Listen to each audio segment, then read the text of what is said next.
And Thank you for asking. absolutely.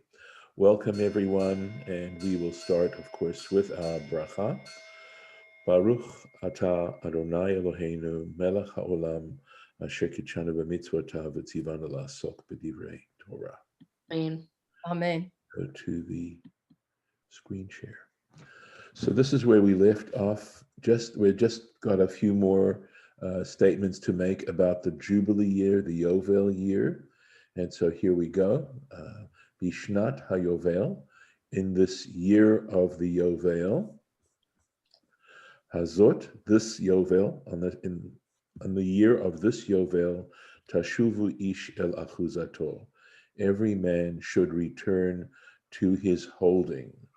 In other words, these patrimony. And here's the Rashi on this. Tashuvu ish el achuzato. V'harei kfar ne'emar. Well, it's already stated, v'shavtam ish el achuzato. It was already stated that every man should return to his patrimony. Ella, however, this is lerabot hamocher sadehu.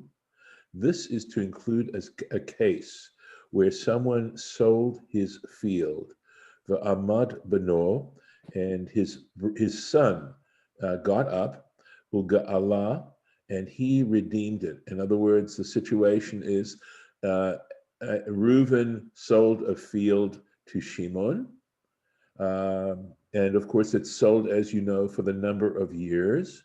Let's say he sold it to Shimon for 25 years. That was the amount that was charged. And after 5 years, Reuven's son went and purchased the field back from Shimon. He paid for it and therefore redeemed it. So this is Reuven's son, you understand. The Shechozeret la'aviv beyovel. So this is to tell you, the added information is that in the Yovel year, even though Reuven's son purchased or redeemed the field still goes back to Reuven. In other words, it goes back to the dad in the Jubilee year.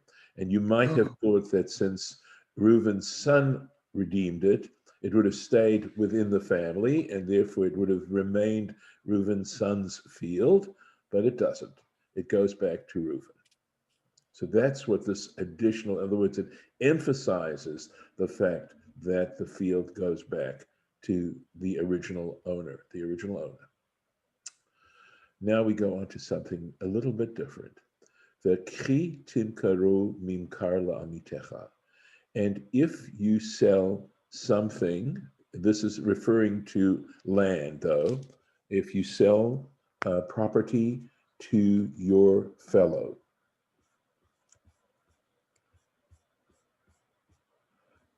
or kano miyad amitecha, or if you purchase something from your fellow, al tonu ish et achiv.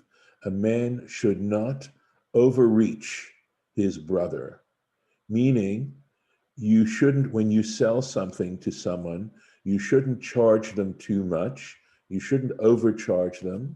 And on the other hand, if you're purchasing something from someone, you shouldn't pay them too little. And we come to these laws of what is called hona'ah, of overreaching. And this idea, this is such an interesting thought that the Torah mentions this idea that when you purchase things or when you sell things, you shouldn't be looking for excessive profit. I just want to point out that what this says, and that is my understanding, that it's only talking about if you're selling to another Jewish person.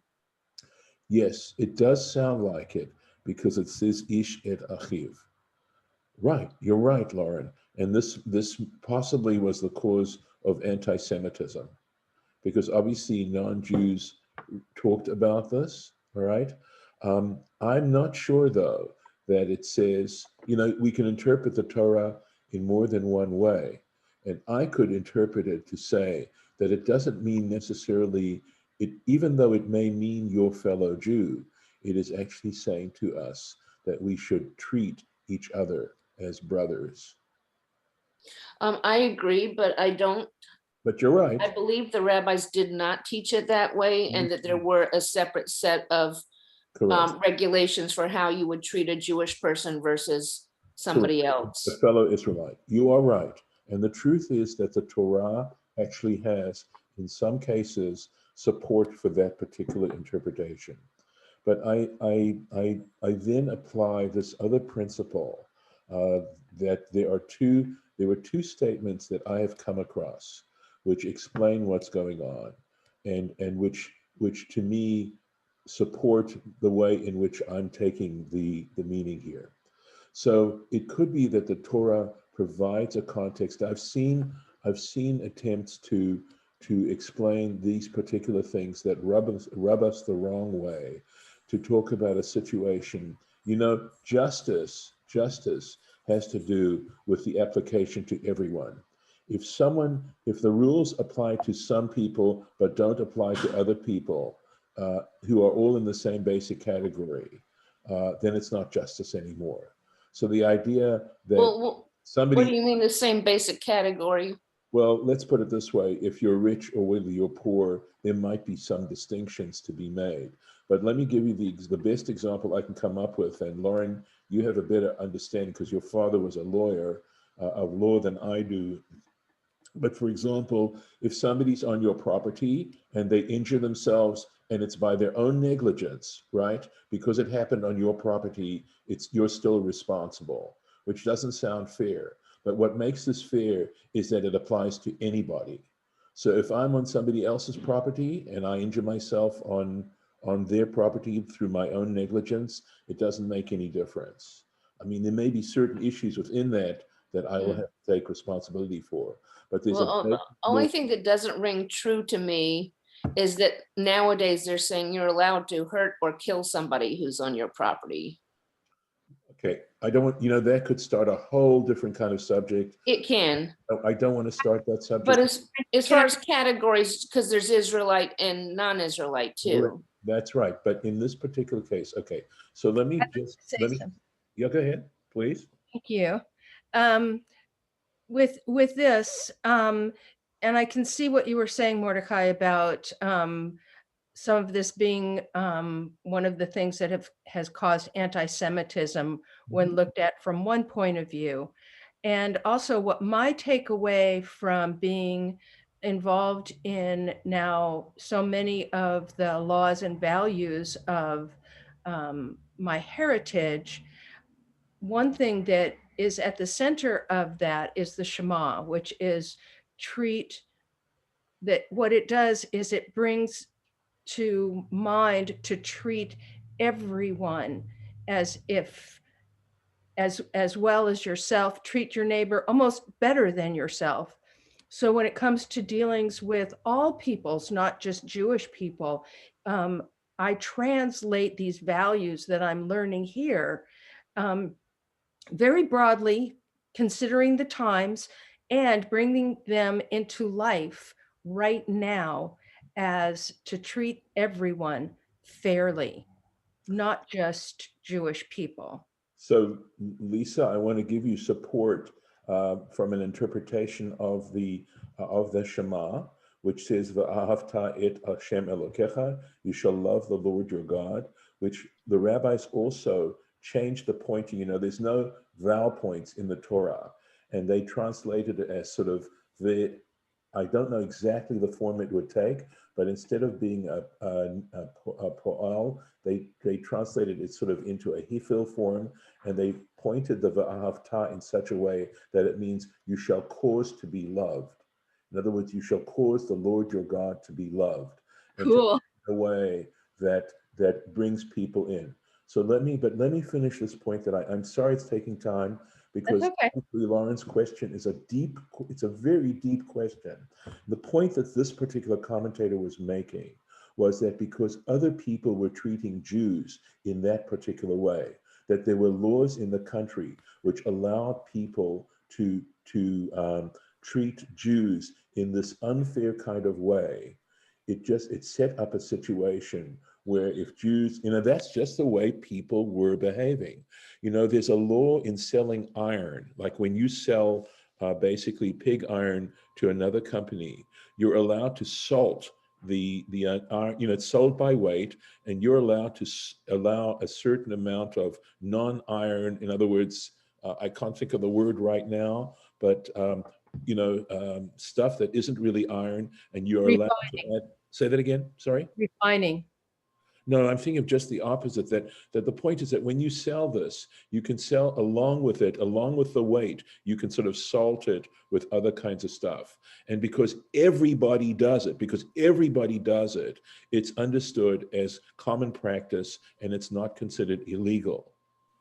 So Yeah, impure. I mean, that's that's it. right. You can sell it with impurities. You're allowed to sell it with impurities. So we need to understand how law works. And the fact is that if everybody's doing it, it can become legal. Now, that's just one argument to sort of take it that way. But I I want think to take. that's tret. Is that what it's called? I think so. TRETT? TRET is just allowing extra weight of something, Yes. knowing that it's a part of, the Right. commerce. Right. Yes. Okay. So that's just to sort of give a context to this law. I don't think it doesn't make me happy, but the way I would understand it, right? Because of that, as Lisa was pointing out from the Shema, right? That interpretation of the ahavta, right? You shall cause God to be loved. There are two statements. One is biblical and one is rabbinic. So the biblical, let's start with the biblical statement, and it's basically the last verse of Hosea. And I'm sorry I don't have it memorized, but basically it says, Hosea says, the ways of the Lord are smooth, the righteous shall live by them, and the wicked will stumble by them. And my interpretation of that is that we have statements like the ones we're coming across, where you could interpret it in that way, and it's not a righteous way to look at it. In other words, you're looking for an excuse to do something that is unjust or may be unjust, and you're finding biblical support for it. And that's what Hosea is saying in saying that the ways of the Lord are smooth. The rabbinic source is from Pirkei Avot, which says there are 4 types of students that sit before the sages. And they're compared to a sponge, a funnel, a sifter, and a strainer. That's what they can be compared to. What is the sponge? Absorbs everything. Funnel, in one ear and out the other. The sifter is the one that sorts out the bran from the pure wheat, right? And retains just the fine flour, which implies, of course, that in all this material, in all this Torah that we're studying, there is bran. And that's bran. This comes under the category of bran. And then there's the strainer. The strainer leaves out all the good stuff. All the good stuff goes through the strainer, and the strainer retains the dregs. And those two statements inform me on how I'm to study Torah. So much of rational thinking is dependent on where your heart is. And I see it going on, and people think they're being 100% rational, and that's not true.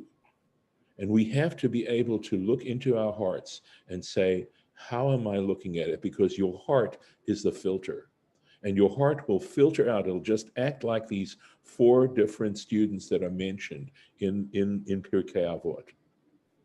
Gosh, this just is love everything, okay? Or, I'm not really that interested, so I'm not going to focus, No, but this is awesome, because so many times people make decisions about other people's lives and have no consideration for looking beyond what this black and white situation is in front of their eyes, instead of what long-term consequences are for others.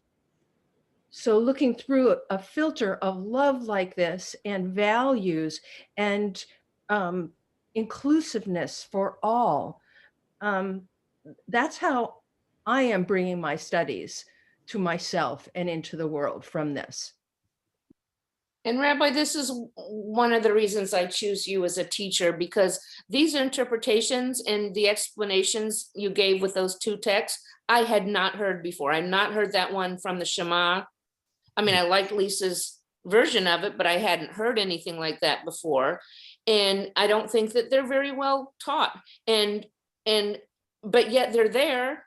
And I'm so thankful that after all these years of being, unhappy with some of this stuff that I've been learning, that you've taught me a way to look at it differently and be more comfortable.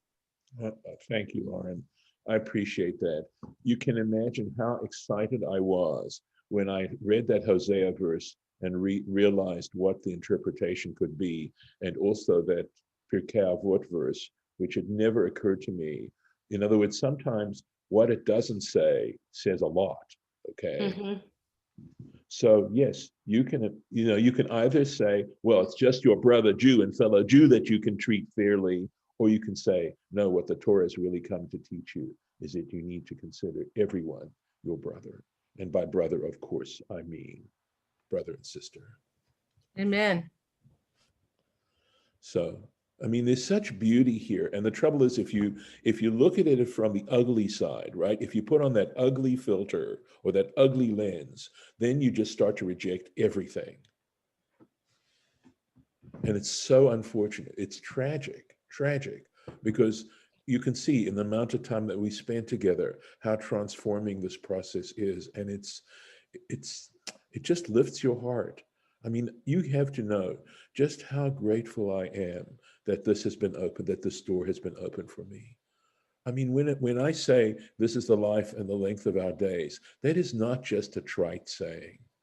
It is a profound saying, because, certainly as I get older and recognize my own mortality and say, what have I really accomplished in my life? How have I used my life, et cetera, et cetera. I mean, if I never had this, right? If I wasn't given that particular invitation to study this material, or that God put into my heart a desire to study or curiosity about it, right? Mordecai, Yeah. this is how we get to transmit this to the next generations. I wish. With this openness. Well, you have made that opening for me, and I am making that opening for others. So it's not just about wishing, it's that it's happening. And Yes. this is the living Torah. Right, exactly. It Well, has to be a living Torah. It has to Would be. you send an email or something with those two statements that you used to justify these interpretations? There was one from Hosea Right, and one from and something else. I know that I. Right. Pirkei Avot from Ethics of the Father. Because those I want to really have that concretely to remember, because Lisa's right. This is something worth spreading that I don't think has spread well. Okay. Let me, what I'd love to do is maybe write it, write an article. I need to write a rabbi's column. So this could be the subject of my next rabbi's column. I mean, the truth is that, I'd love to take the time that apparently is going to become available to me to actually try and do some writing, if God will help me and inspire me and give me the time, et cetera, et cetera. Writing and teaching. Yes. Oh, yeah. Okay, so let's do this first. And you'll see, I don't think Rashi, goes in the direction, Lauren, that you pointed out, at least not explicitly, which is lovely that he doesn't say it, okay? V'chi timkaru, and if you were to sell. Lefi pshuto, according to its simple meaning, kamashma'o, that's its implication. You can just look at this and understand it for what it is, okay? V'od yesh drasha, there's another interpretation. Min ayin, from where do we derive? Keshe'ata mocher, so he is saying this, okay? But I felt he was taking this in a different kind of way. He said, if you want to sell something, mechor liYisrael, sell it to a fellow Jew. In other words, we have this in Sonoma County a lot, where they tell you to buy local. I didn't see it so much in St. Louis, but I can tell you, possibly the economy is a little bit more. It's here. It's here. It's been here for years. Right, but buy local. In other words, make sure that your own community, and if everybody's buying local, there's nothing wrong with that. It's not, and he's not saying, only sell to an Israelite. He doesn't say that. He's saying, if you're going to sell something, give some preference to selling it to a fellow Israelite. Okay? Chavercha, your fellow. Talmud Lomar. And that's why scripture says, in other words, he's saying, where do you derive this principle?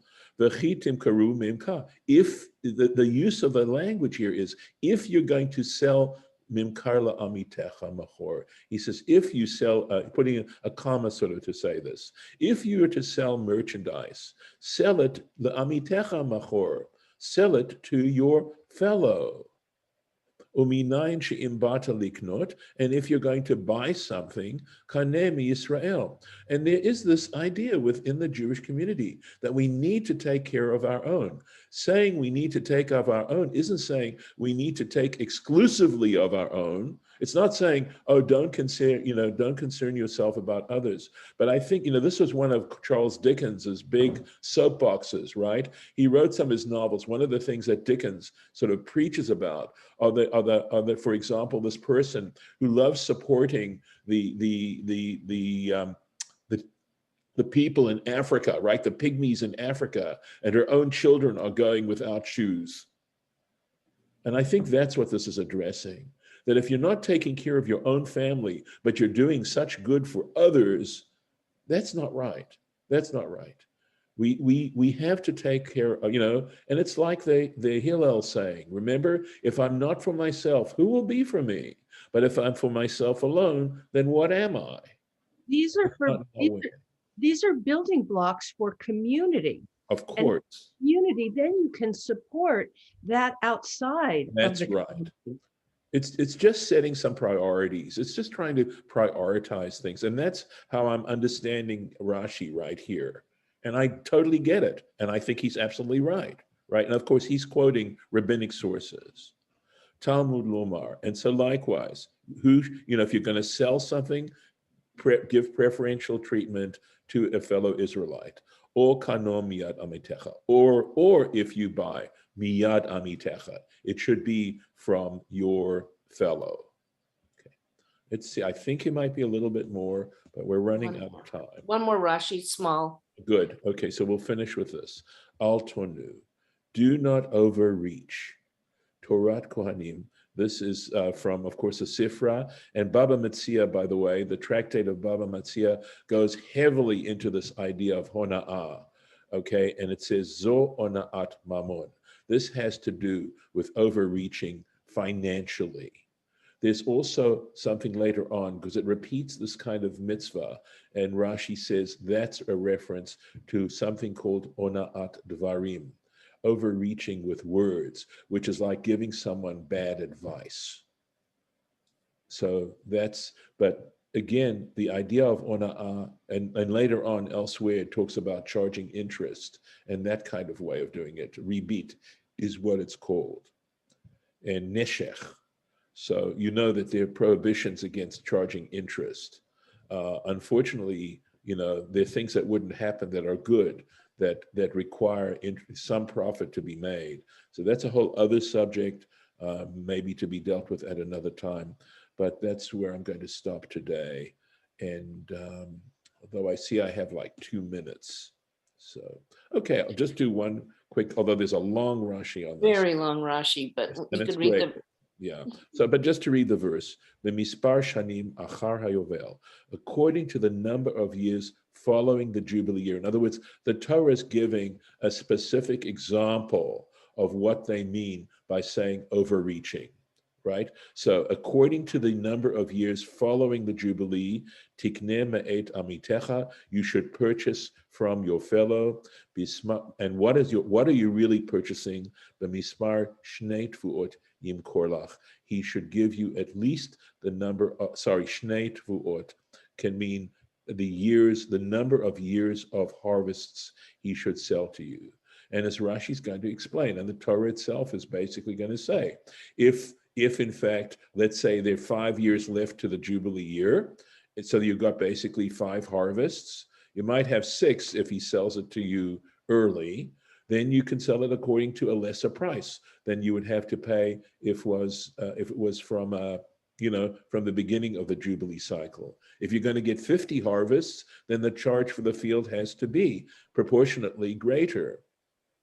And he's saying, so if the seller sells those 5 years for what might be for 50 years, right, that's overreaching.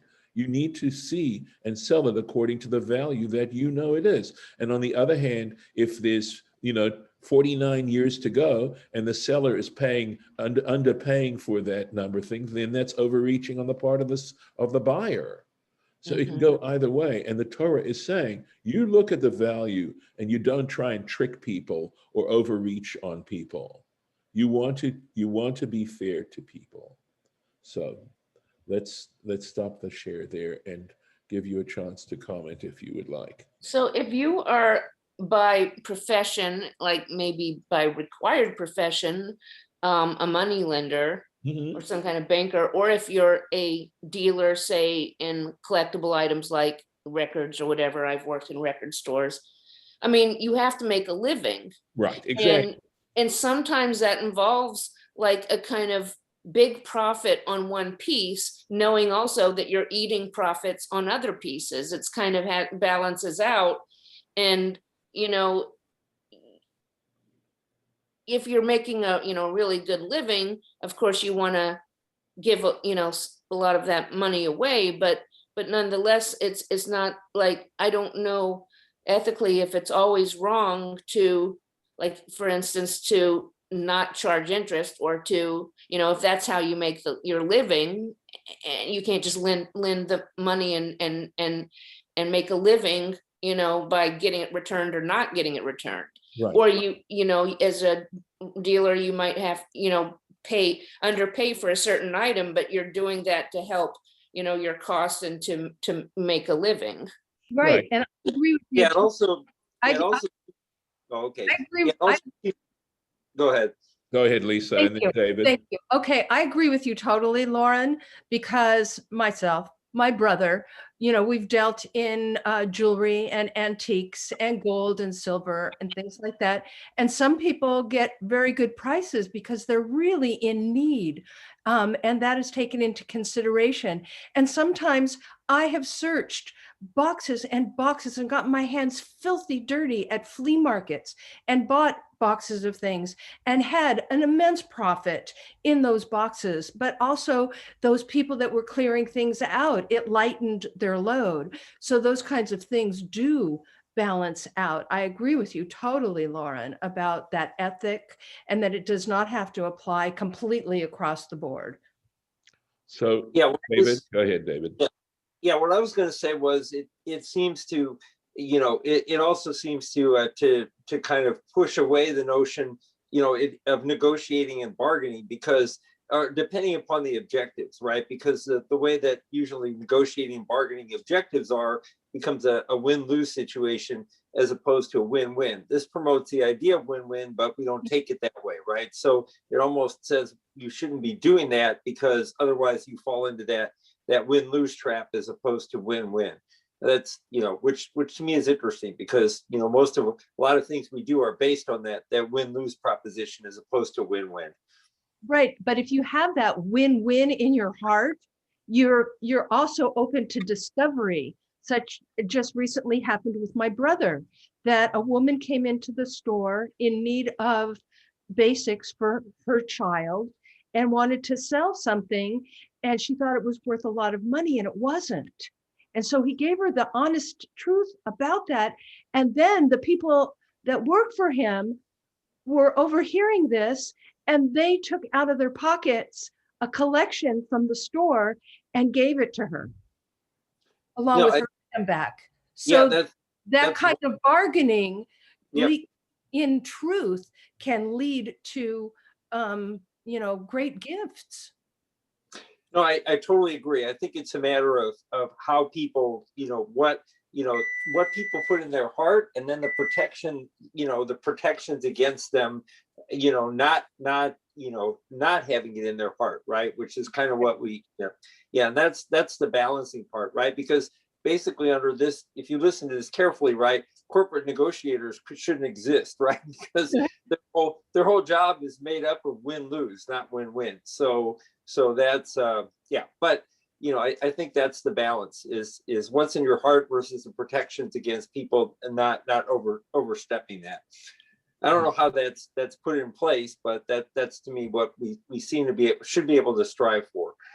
Lee? I think Lee wants to say Lee something. wants to say something. Yeah. The rat is back and we have a leak, so I need to go help Paul deal with it. So I will not be here this morning. Okay, well, thank you for taking care of yesterday, Lee, and good luck Sure. with the rat, okay? Oh, Thank you. gosh. Yeah, good luck. Sorry. Good luck to- Good on Shabbat, your Lee. Shabbat shalom. I'll bring you up to date next week. Okay. This is the second day in a row, Oh, so my. we're getting So sorry. I'm so anxious. sorry. Yeah. Yeah, I So- know. Have fun, guys. Have a Take care. good Shabbat. Shabbat. So take Oh, care. Take care. So I was just going to say, so I know we need to get started, but again, if one sort of creates a situation here, and Lauren, I mean, I think the points you were making were all, halachically applied, right? So there's some of the stuff that involves tret that you mentioned, right? The other piece is that I would say that at least within the Torah, let's suppose someone sold you something and didn't know its value. And let's say they sold it to you for $10 and you made a huge profit on it. Now, exactly what a huge profit is, I'm not here to define, but let's say they sold it to you for $10, and just to make the point, you realized it was worth $1,000 and you got $1,000 for it. I think that if we were really acting according to Torah law, we would make sure that the person who sold that to us would also benefit. Amen. We wouldn't just take all that money, all that profit for ourselves. And I think that is now heading towards righteousness and not just taking advantage of people. So, by the way, one last word. So I was in a situation where I needed to sell some things. And on a couple of occasions, I went to a person and they would say to me, don't worry, I'll take care of you. And that phrase, I'll take care of you, you should realize you need to run away Take from care that of me, person. it means. That's what it means. That means I'll take care of you in an ironic sense. If you hear someone say to you in a business deal, I'll take care of you, get out of that deal if you're smart. Run away. And you That don't was what forget I to turn learned. off the recording. Anyway, yeah. Very good, Rabbi. All the best to everyone. Thank you. all. I'll see